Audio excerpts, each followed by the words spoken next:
Good afternoon, everyone. Welcome to Gulfstream today. Just a couple of minutes afternoon. Fast main track this afternoon, but the turf course is listed as good. I'm going to be joined once again by Ashley Mayu. And Ashley, we had a little rain yesterday, so the turf course starting out as good. But what a beautiful day it is so far in South Florida. Yeah, we got a little break from the heat, Ron. It's a little windy out there. I felt a little bit like Dorothy when I was walking to the studio getting blown around, but the cool front is much appreciated. I'm sure the horses are going to love it too. Yeah, they're going to love it today. So that is, the main track is fast. Turf course is good. And if you know Gulfstream Park, if the breeze and the sun stays out, we'll probably be upgrading those conditions in a little while. And good news today, the Stronach 5 is back. So glad to have the Stronach 5 back. And there you see it kicks off right here at Gulfstream Park, race number 8.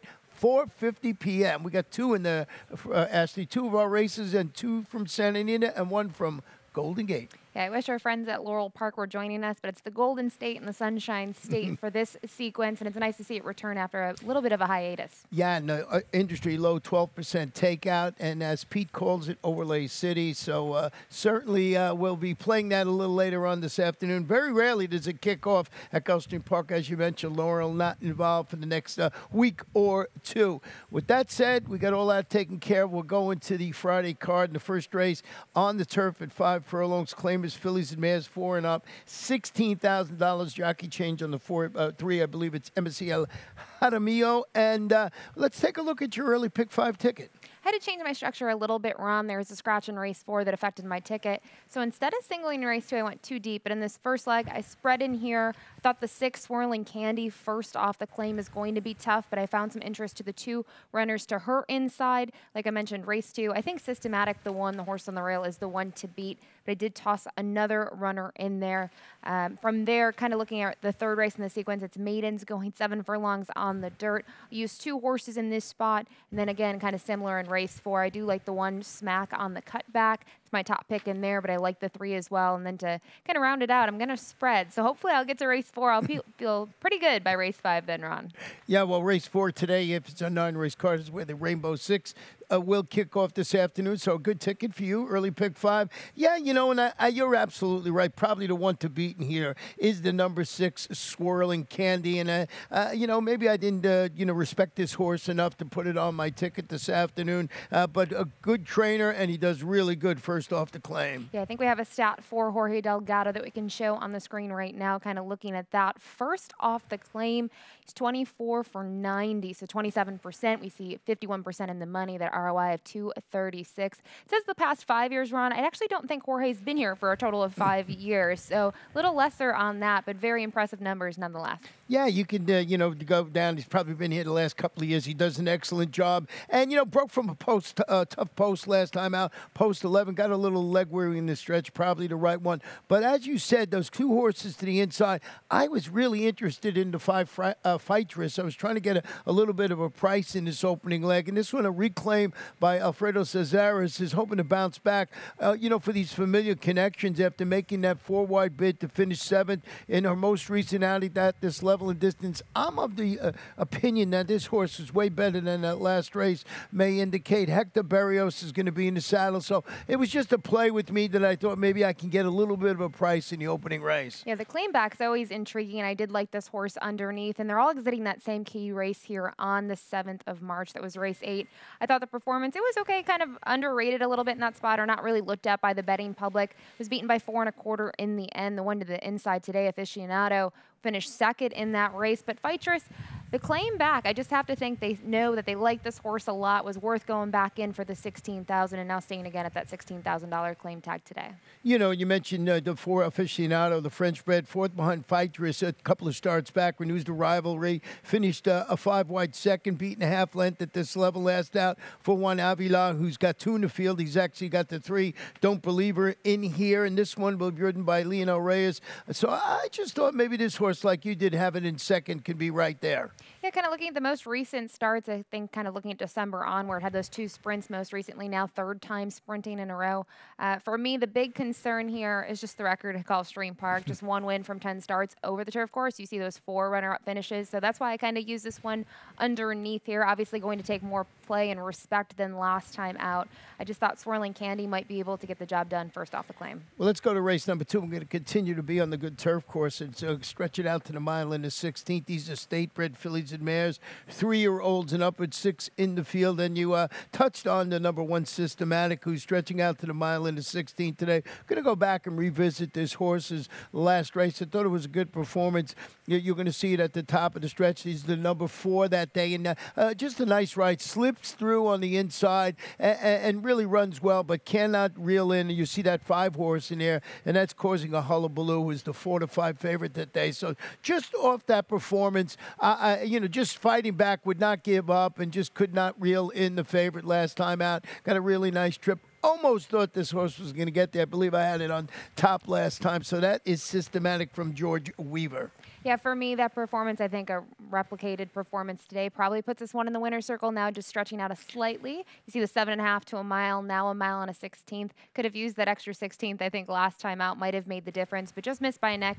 You mentioned too, Ron, it was the favorite. We kind of expected that performance from that runner, and she was tough as nails in there, too. You saw her ears pinned back on the replay. So I just think looking at the others in here, don't get me wrong, a lot of the horses making their second start can improve. I just think a slight improvement from her now on the stretch out puts her in the winner's circle. Well, I went with a daughter of this turf sire, Constitution, strong turf sire, and that's the 2 Chica Boom. And I just wanted a little bit of a price in here. Debuting on the turf after failing to get on track when she faced those state-bred special weight runners sprinting on the dirt for Ruben Gracida, half-sister to a local stakes winner that we know, Monforte, working sharply on the Palm Meadows turf. This is what I like. Look at that work up there. Half-mile bullet in 47.3 was the best of 39 horses at the distance. So trying to get a little bit of a price. Usually got my long shot a little later in the day. I thought this horse would be more than 5 to 1 on the board, but I guess because of the compact field, you'll see if this horse takes money. I think that'll be the key. Going to try and beat Systematic. And then we both had some interest in the number 4 horse in here. I think it's Ugalala. Yeah, fancy name there. Second highest buyer in the field. I know it was a dirt race going 5.5. I think just kind of looking at this one now, switching from dirt to turf, an angle to consider. The blinkers on. Something Ralph Nix does a tremendous job with. 32% he wins with blinkers on. And Maidens second time out, 17%. So this was one I just thought had some room for improvement. Finished mid-pack last time out. Not much to take away from the effort, but maybe this one learned a little bit. Was a little bit of a pricey purchase compared to some others in the field, too. Yeah, daughter of social inclusion, Joe Bravo in the saddle. He started the spring meet off with a victory yesterday. That is Joe Bravo, of course, well-known all around the country. Race number 3, we're going on the dirt, 7 furlongs. Maiden claiming fillies and mares 3 and up, $12,500. Very few scratches on the card. I believe 3 for the whole day. One of them is the 6 in this race. Bit of a long shot near. I did go with the number 3, Brody's Honor, but I want to hear about this 4, Maricopa, that I did not use. Didn't use it all, Ron. I'm a little nervous now. I just thought the last effort against the 16,000s on the turf was something to be disregarded. I don't think this horse really cares for the turf course, especially as of recent. Those last couple turf drives have been kind of poor. 2 starts back at the 12.5 maiden claiming level here, going 6.5, was second, was well defeated, but was dead last early on, trying to kind of make up ground late. Got up for second, but wasn't going to catch Florado, the winner, who drew clear by 8. This is one that's had some attempts here over the main track, has been getting minor shares. I just thought staying kind of at that 12.5 level, but now getting on the dirt, maybe this one can get the job done in here. Yeah, he's had a bunch of chances, 14 starts. I think that was the reason that I sort of, took a wait-and-see approach. I did go with the 3, Brody's Honor, drops, turns back to 7 furlongs, surrendered that mid-race lead to finish third against a field of 5 that day, the 16 maidens. That was that going that mile in a race that was moved from turf to dirt for Francisco D'Angelo. Edwin Gonzalez in the saddle again. I just keyed off that performance. The last 2, I think my concern's been just kind of losing ground late, right? Tiring those. So to the cutback makes a lot of sense, going from a mile now to 7/8 on the dirt. Seems to be kind of training well. They had a turf breeze since that most recent effort here on the 7th, also over the main track at Palm Meadows, 36-1. For me, this is another logical horse to use. I was actually torn between these two. I'm just wondering what's going to happen in the pace scenario, because I think if Brody's on her, she's able to get to the front and clear them. She can probably take them all the way. But if someone presses her, I'm not sure she can kind of prevail. And the number 5, Okalani, is stretching out the additional furlong. Chased last time out, finished a distant third against Simler, going 3/4 for Laura Cesares. Edwin Gonzalez handling the added distance today. Just thought this horse had that tactical ability to maybe grab a share in here. And she's a little versatile. I mean, you look at her last 2 performances, she's just picked up minor shares, but they've had her basically last early on, and then they've kind of put her in the mix. We saw that last time out. I think with her is a little bit of a head scratcher. She had a nice bullet on the 28th at Palm Meadows over the turf, 35 flat. Now she's going to stay on the dirt, and she lacked a little bit of finish last time out, so I just used her underneath. And we both had a little bit of interest in the number 2, Cocoa Pebbles, because that's what I had for breakfast this morning. So I figured if I had it for breakfast, no, just kidding. 2 for 2 in the money at 7/8 of a mile. That's what sort of sold me. I always like horses that have proven they can run at that quirky distance, we'll call it. Embassy El Jaramillo certainly adds to the appeal. Yeah, 2 starts back. I mean, that's the race it's the only one I kind of highlighted. It was scheduled for the turf, moved to the main track. This one is able to finish third, beaten by 6 1/4. The winner was kind of much clear in the end by almost 3 1/2. You mentioned it, the distance here at Gulfstream Park, logical horse. Well, let's take a short break. When we come back, we'll have the Rainbow Six, which kicks off in race number 4, and we'll show you my ticket in just a few moments after these commercials.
Welcome back to Gulfstream today. Ron and Ashley. Race number 4 is where the Rainbow Six is going to start. And it's on the turf. 5 furlongs. Claimers, fillies, and mares. 3 and up. Non-winners of 2. 20,000 down to 16th. The only significant scratch on the card was the number 2 horse in here, Glorious Gal, who's actually 5-2. Second choice on the line. I'm going to show you my ticket right now. $43.20. Did go too deep. And as Ashley mentioned, I think Smack is the one to beat in there. But I also used Princess Coro, singling the number 5 Grand Runner, who just finished second to an absolute bear who's aptly named. That's Bears Watching for Shug McGay. So I'm keen off that performance for Victor Barboza Jr. I know Pletcher's in there. Maybe I'll use Dr. Jack on my B ticket. Got lots of coverage in race number 6. I found it wide open. And I didn't really like Hurricane Breeze, but it's Carlos David. I added it back. I didn't want to get beat. 3 deep in race number 7 with I'm Listening, Rosa Star, and what a beaut. And then 3 deep again, once in race number 8, and got lots of coverage today. 3 deep in race number 9. I think Blue Lou Boyle, the Irish bred, might be the one to beat in there. I need everything to happen right with the number 5 in race number 5 today. So 43.20 for me. Yeah, I like that ticket. I think we can both cash here, Ron, so that gives me some confidence when I get to the late pick 4 in a little bit. Well, you know, this 4th race, as we mentioned, Smack looks like cutting back to 5 furlongs, major player for Brendan Walsh. Yeah, we have a stat for Brendan Walsh on this race, just kind of route to sprint that angle on the turf specifically, and we'll show that here in a second. 6 for 25, 24%, 52% in the money, and then we see that 195 ROI. And this is specifically, like I said, on the turf. It's a little even higher, I believe, when you combine in the dirt, as well. Just looking at Smack, I think last time out, Kind of just got gobbled up in the end, going the mile, now cutting back to 5 Ace, draws the rail. Edwin Gonzalez back aboard.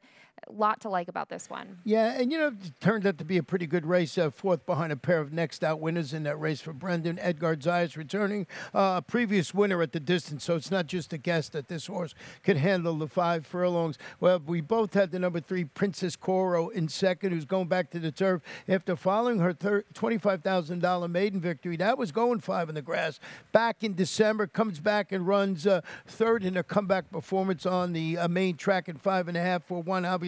And I just thought this horse is better on the turf. MSCL Jaramillo in the saddle. Better on the turf, and kind of looking at her maiden score, she was able to take them gate to wire. I thought the performance last time out, she was kind of just chasing throughout. It was a compact field of 6. You mentioned it was a dirt race, but it was also her first time facing winners. So maybe it was a learning experience. She had a bit of a freshening, now just making her second start since December. I think if anyone's going to beat Smack, she's probably the most likely horse in the field. And I think kind of looking at our picks, we suggest that. We're both 1-3, and then we use basically the rest of the field, Ron. Yeah, you threw Yellen in third, and I went with the Zip and Jazz, open to stretch of speed to the wire for a good friend of mine, Susan Ditter. So we'll see. I think the race goes through the 1 Smack and the 3 Princess Coro. So that is race number 4. Race number 5 this afternoon. This one is where the late pick 5 is going to kick off, 6.5 furlongs. And he sort of tipped my hand about the number 5 Grand Runner, who's turning back to 6.5 after returning from the layoff and running into that Shug McGahee trained the Future Stakes runner. Bears watching, going 7/8 of a mile for Victor Barboza Jr. Edwin Gonzalez up. I mean, you can make a great case for this horse running second behind Dr. Jack in here, who's, Todd Pletcher, $170,000 son of Pioneer of the Nile. Just looking at all 5 of his races so far, he's hit the board in 4 of them. He's had some good efforts. They've tried different things. I think last time out, that first start after that, 8 or 9 week break there, he was far back early on. You mentioned Bears watching. Looks like he might be a little bit of a monster to watch going forward. Now just making a second start. I think looking at him, 3 starts back at Gulfstream Park West over the slop, going 7 furlongs, so a comparable distance. He tried to take it on the front end. The winner came back to win next time out. He's kind of doing everything right. This is probably, the most likely winner in here. I thought the only horse that could maybe beat him is the firster out of the Todd Pletcher barn, the number 6, Dr. Jack. I just have a feeling Grand Runner is going to be a way shorter price than 2-1, Ron. So I went to the outside, maybe thinking that this one, it's had a really steady breeze pattern. You see Pletcher and Bravo teaming up. Maybe this one can sneak in there. We don't know what we're seeing, so it's a first-time starter. Yeah, every time I try and beat Todd, it doesn't work out too well, and we make a joke out of it over the years, so we're going to try and do it with Grand Run, and not only try and beat him by Singleton. What about the 4 Proud Contender? This one stretching out the additional half furlong after rallying to finish 4th behind that repeat winner called Jossie Jack, going 3/4 of a mile. Jossie Jack, there must be 40 horses, it seemed, that came out of that race, which is impossible. They all haven't come back and run that great. Yeah, I'm not a big fan of Proud Contender. I think we just seen those last 3-4 efforts. They've just kind of been undesirable. I've wanted to see more, especially last time out. This one ended up losing a little ground late. That was going 6 furlongs. The mile effort, I think this one didn't want a part of a mile, so maybe 6.5 is okay. Some of those efforts in December were respectable. If I saw more of that recent form, I may use Proud Contender, maybe third in here, but I went with this one for 4th. And in third, you have the number 3 horse in here, Sea Power. This one ridden by MSCL Jaramillo from Marat Sankal. I love the workout tab. So we see some bullets. We see some fast morning moves over at Palm Meadows. Kind of looking at the connections when they team up. Maybe not the hottest, and maybe not the hottest with horses in their first start of their career. Look at the pedigree. There's something to be a little bit desired here. I just thought we didn't know what this one is well, and looking for value in my trifecta. Ron, I love trifectas and exactas. If it comes in 5-6, it's going to hurt. So I need a price in third, so I went with Sea Power. Yeah, maybe we'll get that 3 on top. But let's flip the page, go to race number 6, a mile on the turf. Claimers, fillies and mares, 3 and up, non-winners of 2 in life, 12.5 down to $10,000. Here's that other scratch on the card. It's the main track only, number 6 in here. And this is where Ashley has her late pick 4 ticket. Yeah, I went with a cheaper play, just $18 here. I went too deep in here. I like the number 2 a lot, LaRussia, and then the number 5, Pearlescent. Almost thought about singling here, but I wasn't confident in the 5. Then in the second leg, I went too deep here to I'm Listening and the 7, Short Pour, who I'm excited to see second time off the layoff. I think this one's been in some classier races than today. And then I spread in the last 2 races. I thought that 6250 Claimer in race 8 was a tough race. You have a couple horses dropping and changing things up, so I did spread there. And then in the nightcap, race 9. This $50,000 maiden claimer is going a mile on the turf. We mentioned Blue Lou Boyle, probably the one to beat out of the Mark Cassie barn, but I liked the other Cassie runner as well. And then a runner out of the Owen Hardy barn by the name of AstroTurf. AstroTurf, the number 2 horse in here. Going back to race number 6, our pick 4, number 5, Pearlescent is where I started. He's dropping to the 12.5 level today and turning back to the mile, prompt the pace, tired to finish 6th against those 22 lifetime claimers, going a mile in his 16 for Ruben Gracida. Edgard handling combo today of a drop down and turn back. I think those are the good things for this horse today. Last time out, too, I thought the race was a little bit on the slow side, the half in about 50 and 1. This one was kind of just sitting off the pace and tired in there. I liked the effort 2 back, and I liked the maiden victory. That was going 7.5 here on the turf course. Maybe last time out had a couple excuses, now dropping and claiming price. That's why I made this one my top pick as well, Ron. Well, the number 2, La Russa, moves to the Joe Orsino barn after the claim. It returned from GP West to finish set the pace second against this level. It's going a mile into 16. Romero Mirage, I think, will be in the saddle today. So we'll see how this horse runs. I know you had him highly rated. Yeah, just second time since November, so we haven't seen much of her in her 4-year-old campaign so far. Good effort last time out off the layoff, kind of at the 12.5 level. I think looking at those races at Gulfstream Park West, I drew a line through them. One was over the slop, and the other one was still on a fast main track, but they were both scheduled for the turf. And just looking at her record, she's never done anything much over the dirt in general. And then you go back to her prior turf effort. That was against $25,000 non-winners of 2 lifetime, and a really nice second on that occasion. With the seconds, again, I see a record here at Gulfstream Park, just always finishing second here on the turf. Number 9, I'll do it my way. We basically have the same super up there with the 5 on top. There's another drop into this level. Stalk the pace, and we can finish 6 behind a pair of next out winners. So it was a good, fruitful $20,000 claimer at the distance for Ronnie Spatz. Miguel Vasquez handling the inside draw this afternoon. Just running well here today. I thought the number 9, I'll do them outside draw is what I wanted to say. So I think these are the logical horses in this race. Yeah, I'll do it my way. Might be sneaky, obviously dropping more significant than some others in here. I thought the first race in the considerable layoff, the 65 buyer effort on the 31st of December, was making ground up late. I mean, stayed 5th throughout, but only missed by a length and a quarter. $35,000 level seems to be working well. And the other thing, Ron Spatz and Vasquez, they team up at 25%, and it's from a pretty big sample size here at Gulfstream Park, 61 runners. Well, that's a good stat to show. So, yeah, I just thought that horse, on the ticket, 5-9-2-1 for me, 5-2-9-1 for Ashley in that race. Flipping the pace, going to race 7 on the turf again, a mile turf event. These are fillies, 3-year-olds or 4-year-olds who have never won 3 races or raced since October 2nd. So lots of information there in this race. If you're a 4-year-old and up, you got some things. If you're 3-year-olds, you can just run as much as you want. We both have the number 2 I'm listening. Let's go back and look at this horse's last race. I'm going to pick it up for the turn for home when I'm listening. Looks for racing room. I just thought it was a really nice performance. Was the number 6 that day and just has to find that spot to go. So it's going to have to sort of tip out now, which you're going to see. And I thought Rare closes to be 3rd. And I just thought maybe with a little cleaner trip, this horse could run a little better. Not that this horse ran that badly. No, it was a good effort. It all came down to trip in that spot. Was favored on that occasion, but just missed by a length in the end. I thought finished up pretty nicely. A little bit more ground, might have been able to pass the 7 in there. The record here at Gulfstream Park over the turf, the distance, it says it all. So for me, I'm listening. Ended up being a top pick in here for me as well. Yeah, 4-time turf winner, so certainly lots to like about that horse in the turf. I didn't know what to do. You got Rosa Star. You probably got this one in the right spot. This one's still looking for that elusive second career victory.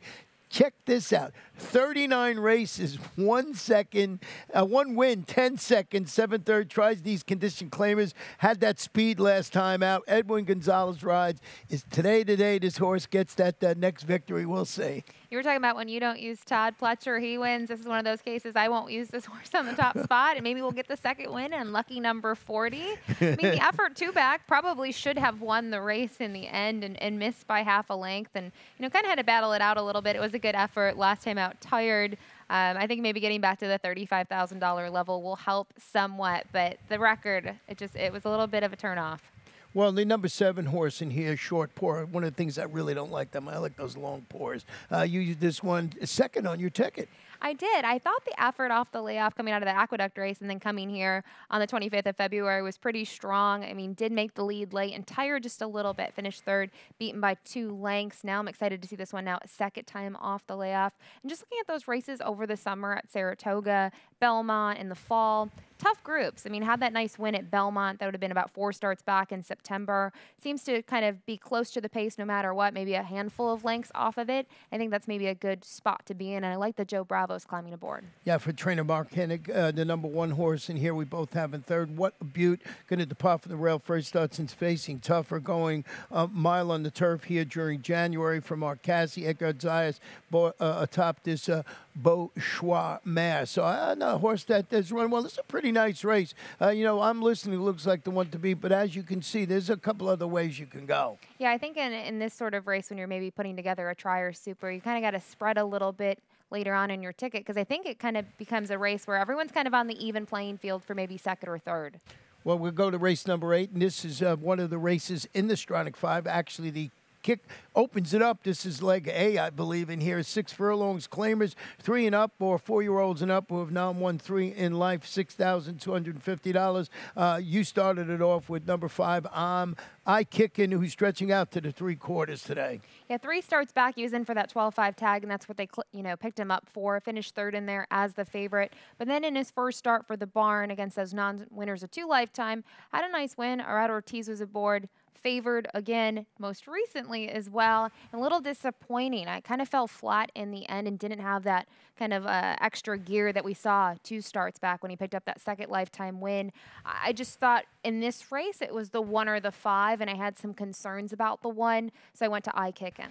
Yeah, the number 1, 5 of Hearts, now in the Kathleen O'Connell barn, so you got to like that. The gelding drops to this level today that we're talking about of $6,250, turning back to 3/4. Faced those 25 types of Tampa, which includes a pretty good third-place finish at the distance, a couple of starts back. Edwin Gonzalez rides this acclaimed racing stable, horse for the acclaimed racing stable. Yeah, I'm in agreement. I helped put the all-star ticket together for the Stronach 5, and I know I had to use 5 of Hearts, and I Kickin'. I also couldn't leave the number 8, who we both have in third, Frank Alone, who breaks from the outside this afternoon. Returned from a long layoff. I was afraid of this horse to leave him off that all-star ticket. Yeah, Frank Alone, because you need to find a price if you're going with the 1-5 here. I mean, they're going to be favored. I thought Frank Alone off that long layoff, like you mentioned, really nice performance. Made the lead, hung on for second, mile and a half. A length and a half, not a mile and a half. They were going 5.5 furlongs.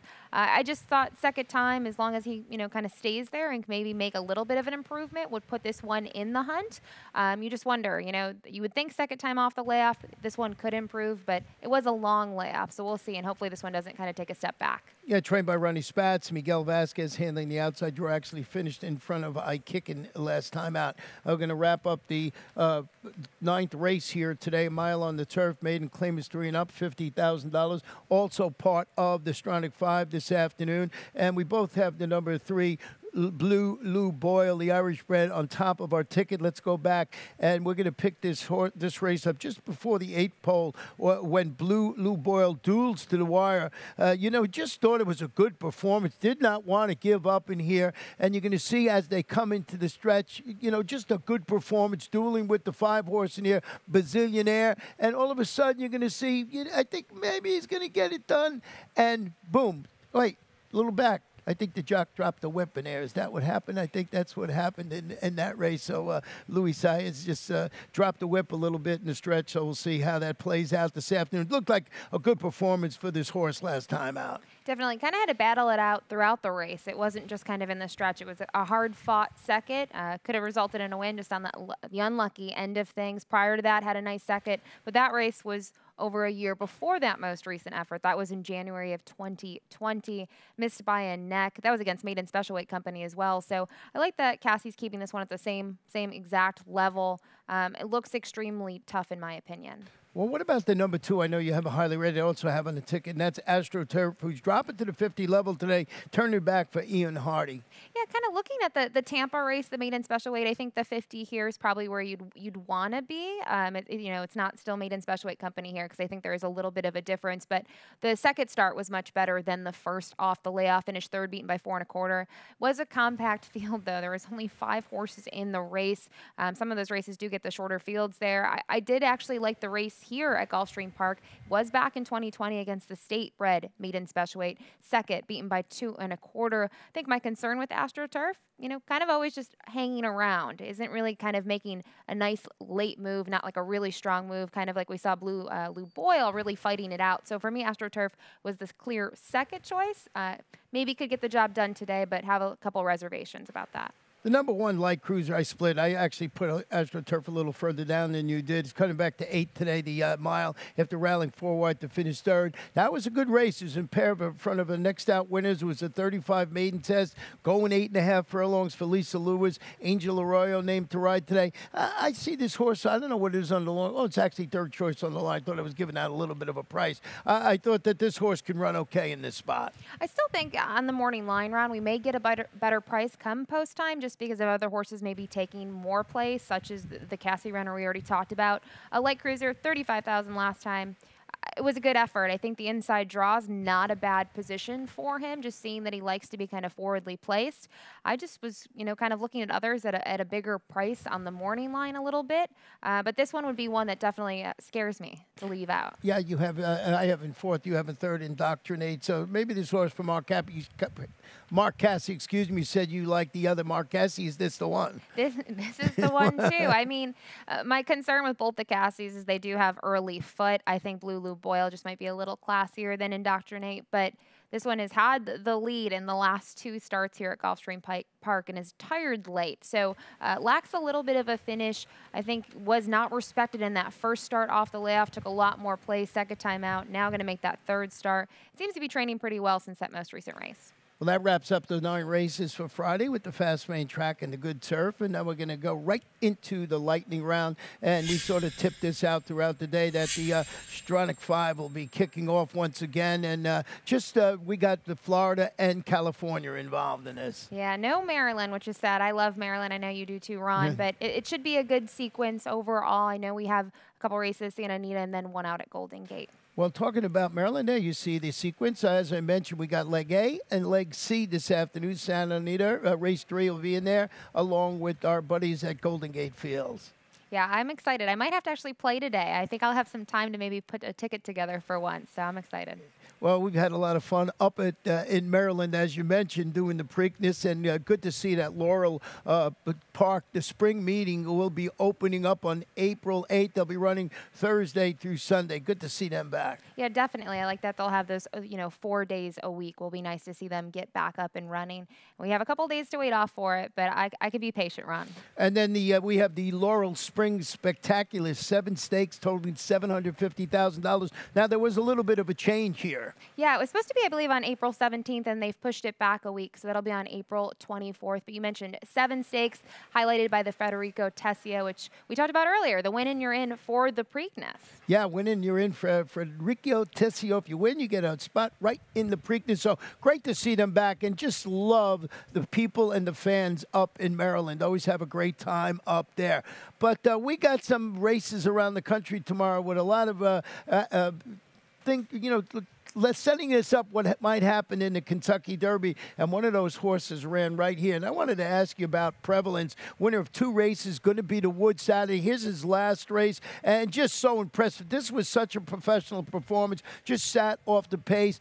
What do you think of him in the 2 races here? Of course, undefeated. I just thought he ran exceptionally well. I agree, Ron. I thought his first race was really great, but I liked the second because he looked like he had to learn a little bit more than he did in his first race. And I know in the post-race kind of interview and comments in that was what was stated, that he learned a little bit more, and I think he needs to do that. But kind of looking at the field for the Wood Memorial, it's still a stacked group. I mean, he's still going to have to kind of earn his right because you have made my list of everything. You have the Sam F. Davis winner. You have the Gotham winner, the Remsen. I mean, you name it. They're all kind of there, and I think it's going to be a great race. But obviously, we'll be rooting for Prevalence. Has those 2 wins here at Gulfstream. Yeah, it certainly is going to be on the top of my ticket. I was impressed with, as you did, with the second race, second performance by that horse. And we're going to end it today with the Santa Anita. Big weekend over there, and they're going to have the mandatory payout in the Rainbow Six on Santa Anita Derby Day. We had about $8 million in our pool. They love this Rainbow Six out there in California. They do. I think they're going to estimate it to be over $5 million, which is a ton of money. They have a really big card tomorrow. A lot to watch out there. I'm excited. Yeah, we got great racing throughout the country, including right here. Well, that is the lightning round. We're going to turn it over to our buddy Pete Aiello with all the changes and everything you need to have a winning day here at beautiful Gulfstream Park.